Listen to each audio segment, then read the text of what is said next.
السلام علیکم ورحمۃ اللہ وبرکاتہ۔ ماہ شعبان کی بی بی زینب کی، مولا حسین مولا عباس کی ولادت آپ سب کو بہت بہت مبارک ہو۔ ایک اور مہینہ خدا کے فضل و کرم سے روحانیت اور برکتوں والا ہماری طرف آ رہا ہے۔ پہلی شعبان کے کچھ اعمال ہیں اور میں موضوع اس انداز کا بناؤں گی کہ دیکھیں، ہم یہ دیکھتے ہیں کہ ہم مستحبات نیکیاں بہت جو ہے شوق سے کرتے ہیں، مگر واجبات پہ بہت زیادہ توجہ نہیں کرتے۔ مفات الجنان میں رسول خدا کا فرمان، مفات الجنان میں روایت موجود ہے کہ رسول خدا فرماتے ہیں کہ پہلی شعبان کے دن آسمان سے دو جو ہیں درخت، ایک جنت میں ہے اور ایک جہنم میں ہے،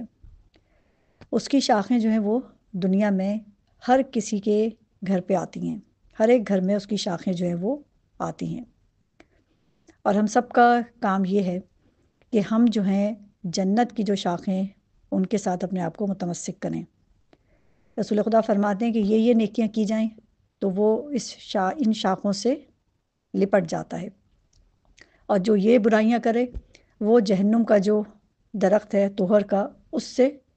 لٹک جاتا ہے یا چپک جاتا ہے۔ دیکھیں، ماہ شعبان کی نیکیوں کے حوالے سے کل جو پہلا دن ہے کہ اس میں کوئی بھی ایک 2 رکعت مستحب نماز پڑھی جائے، کوئی بھی، بھلے یہ مغفرت والدین ہو، مولا کو ہدیہ کرنے کی ہو، نوافل میں سے کوئی 2 رکعت نماز ہو جو ہم واجب نماز پڑھتے ہیں اس کے علاوہ، تو وہ اس طوبہ کا جو درخت ہے جنت سے آیا ہوا ہے اس کی شاخ سے لپٹ جائے گا۔ ماں باپ کے ساتھ صلہ رحمی، وہ اس درخت سے، اس کی شاخوں سے لپٹ جائے گا۔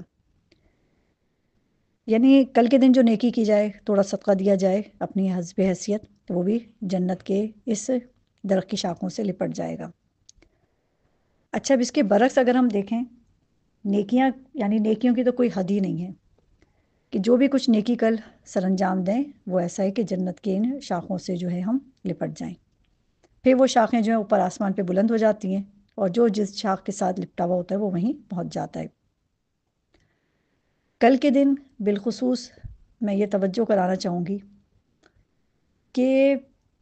کل کا جو دن ہے اس دن بہت زیادہ کوشش ہی کرنی چاہیے کہ گناہوں سے اپنے آپ کو بچائیں۔ نیکیاں ماشاءاللہ ہم کرتے ہیں، اگر یہاں پہ 1000 رکعت نماز بھی بتائی جاتی مستحب، تو مجھے پورا یقین ہے کہ خواتین وہ پورے دن میں بہت ایزیلی 1000 رکعت نماز بھی پڑھ لیتی ہیں،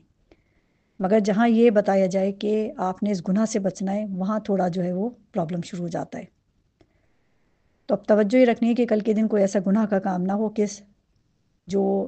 توہر کی یعنی جہنم کے درخت کی جو شاخیں ہیں ان سے کوئی، اللہ نہ کرے، کوئی مولا کا عزادار، مولا کا چاہنے والا لپٹ جائے، کیونکہ یہ ہر گھر میں اترتی ہیں، جنت کی شاخیں اور جہنم کی۔ کل انشاءاللہ جشن کے پروگرام بھی ہوں گے۔ اگر آپ کو ایسا لگتا ہے کہ آپ نے تیار ہو کے جانا ہے، اور یقیناً جب خواتین تیار ہو کے باہر جائیں گی تو یقیناً نامحرم کی نگاہ پڑتی ہے، چاہے ڈرائیور کے ساتھ جائیں یا رینٹ پہ گاڑی لیں، گھر سے باہر نکلیں گی اور جن کے گھر تک پہنچ رہی ہوں گی یا امام بارگاہ تک جائیں گی، تو وہاں یہ دیکھیں کہ اگر وہاں پہ ایسا کوئی امکان موجود ہے کہ نامحرم کی نگاہ پڑے گی، تو پھر بہتر یہ کہ اپنے گھر میں ہی بیٹھیے۔ اگر جانا ہے تو پھر چہرے پہ کوئی زینت میک اپ نہیں ہونا چاہیے، اور اگر لگایا ہوا ہے تو چہرے کو پھر ڈھانپ کے، جیسے ماسک وغیرہ لگا لیتے ہیں ایسے جائیے۔ مگر مسئلہ یہ کہ ماسک لگ بھی جاتا ہے تو آنکھوں پہ اتنا جو ہے مسکارا اور آئی لائنر ہوتا ہے کہ وہ آنکھوں کی زینت شمار ہو جاتی ہے۔ یہ میں نے کربلا میں بھی دیکھا کہ وہاں بھی اگر میک اپ نہیں تھے تو آنکھوں پہ تو ضرور تھا، بڑے افسوس کی بات تھی۔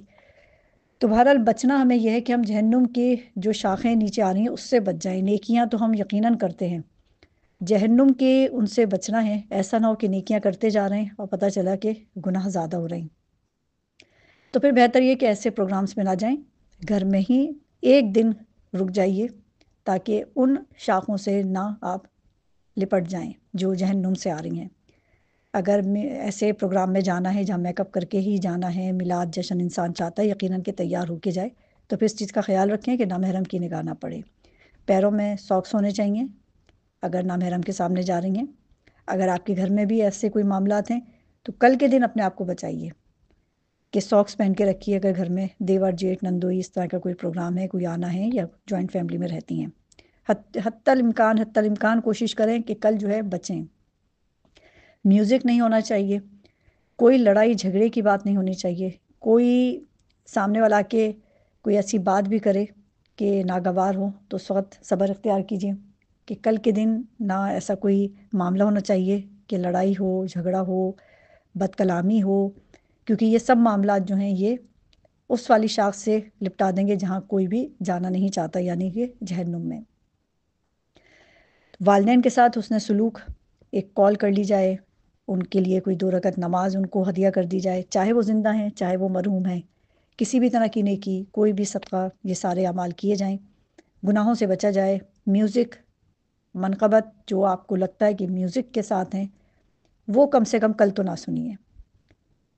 ایک دن یعنی توجہ کریں کہ خدا ہمیں ہماری تربیت کس طرح کرنا چاہتا ہے، کہ وہ یہ چاہتا ہے کہ اگر ایک دن کوئی اپنے نفس پہ کنٹرول کر لے تو اس کے لیے آگے بھی بہت آسانیاں ہیں، خدا کی طرف ایک قدم چلیں وہ 10 قدم بڑھ کے آتا ہے۔ ایسی منقبتیں، ایسے پروگرامز کہ جہاں پہ لگے کہ یہ روحانی محافل نہیں ہے جشن کی، میوزک ایسا ہے منقبت میں کہ جہاں پہ لگ رہا ہو کہ یہ میوزک سن رہے ہیں یا منقبت سن رہے ہیں، تو ان چیزوں کو اوائڈ کیجیے۔ ماہ شعبان کا مہینہ بہت عظیم مہینہ ہے، بڑی برکتوں اور رحمتوں کا ہے، اور ماہ رجب کے بعد ہے۔ خدا کی رحمت میں ہم غوطہ زن ہو کے، خدا کی رحمت جو ہم پہ برس رہی تھی اس میں سرشار ہو کے ہم ماہ شعبان میں داخل ہو رہے ہیں، اور اس میں ہی ہماری ایک شب برات آنے والی ہے کہ اس میں قسمتیں لکھوانی ہیں۔ تو ایسا نہ ہو کہ شروعات ہی ہو تو اعمال نامہ جو ہے ہمارا وہ گناہوں سے بھرپور نظر آئے، کہ بھئی پہلی شعبان کو کہیں شادی میں گئی تھی مکس گیدرنگ اور فل میک اپ کے ساتھ، کسی جشن میں گئیں تو میک اپ کے ساتھ، کوئی منقبت سنی میوزک کے ساتھ، کہیں منقبت پڑھی تو میوزک کے گانے کے ٹون میں، یہ سب چیزیں جو ہیں کرنا یہ حرام ہیں۔ تو ان چیزوں سے اپنے آپ کو بچائیے۔ اعمال یقیناً گروپس پہ آپ لوگوں کے پاس آ جاتے ہیں، ماہ شعبان کے بھی آ جائیں گے،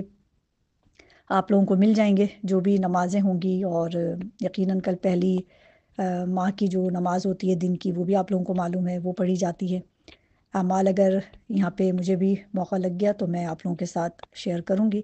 بس بتانا یہ تھا کہ میرے میسج سے آپ سب یہ سمجھ گئے ہوں گے کہ ہم مستحبات میں تو بہت آگے ہیں، بہت آگے، مگر واجبات میں بہت پیچھے ہیں، بہت پیچھے۔ اور روز محشر اور قبر میں جو سوال ہوگا وہ واجبات کا ہوگا، مستحبات کا نہیں ہوگا کہ تم نے فلاں مستحب نماز کیوں نہیں پڑھی تھی، تم نے فلاں پہلی شعبان کی نماز کیوں نہیں پڑھی۔ ہاں اگر کوئی گناہ کیا ہے، بے حجابی ہو رہی ہے، میوزک ہے، گناہ ہو رہے ہیں، غیبت ہے، چغل خوری ہو رہی ہے، تو وہ ضرور پوچھا جائے گا کہ یہ کیوں کیا، اس سے کیوں نہیں رکے۔ تو بس میرا آج کا یہی میسیج ہے۔ میرے پاس میسیجز یہ تھے کہ جلدی جو ہے ایسی تاریخوں میں میسیج آ جائے تاکہ ہم کل کی تیاری کر سکیں، تو یہ میسیج اس لیے جلدی بنا دیا گیا ہے۔ روزہ رکھنے کی بھی فضیلت ہے، ماہ شعبان میں 9 روزے جو رکھتا ہے وہ وسواس اور یہ جو ڈپریشن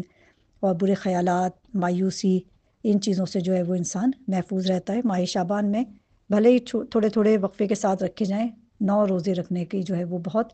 فضیلت ہے۔ باقی انشاءاللہ ماہ شعبان کی فضیلت کے حوالے سے آپ لوگوں کے ساتھ اور بھی جو ہے